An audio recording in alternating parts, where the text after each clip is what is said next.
25 มิถุนายน ปี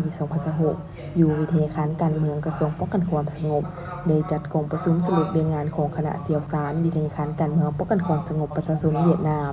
อยู่วิทยาการการเมืองป้องกันความสงบลาวในระยะ1 ปีให้เกียรติเป็นประธานโดยพลจัตวาปริญญาเอกสุขนิรันดรกุลวงศ์หัวหน้าอำนวยการวิทยาการการเมืองป้องกันความสงบมีคณะอำนวยการหัวหน้าเสี่ยวสารวิทยาการการเมืองป้องกันความสงบประชาชนเวียดนามพร้อมด้วยคณะรับผิดชอบเข้าร่วมพันเอกศรีเภาบุญบาลิตรองหัวหน้าอำนวยการวิทยาการการเมืองป้องกันความสงบได้ผ่านทางบทสรุปการจัดตั้งปฏิบัติเวียกงานของคณะเสี่ยวสารวิทยาการการเมืองป้องกันความสงบประชาชนเวียดนามที่มาประจำการอยู่วิทยาการการเมืองป้องกันความสงบลาวซึ่งตลอดระยะ1 ปีผ่านมาวิทยาการการเมืองป้องกันความสงบลาวก็ได้เอาใจใส่ในการร่วมมือกับวิทยาการการเมืองป้องกันความสงบประชาชนเวียดนามปฏิบัติเวียกงานโครงการต่างๆเพื่อปรับปรุงและพัฒนาวิทยาการการเมืองป้องกันความสงบลาวให้เติบใหญ่เข้มแข็งขึ้นไปเรื่อยๆทั้งเป็นการแลกเปลี่ยนกวดกาปรับปรุงหลักสูตรการศึกษาระบบปริญญาตรี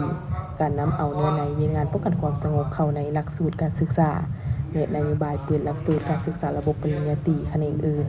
อยู่วิทยาการการเมืองป้องกันความสงบลาว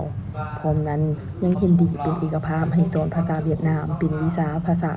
ต่างประเทศอย่างเป็นทางการในหลักสูตรระบบปริญญาตรีอยู่วิทยาการการเมืองป้องกันความสงบลาวอีกด้วย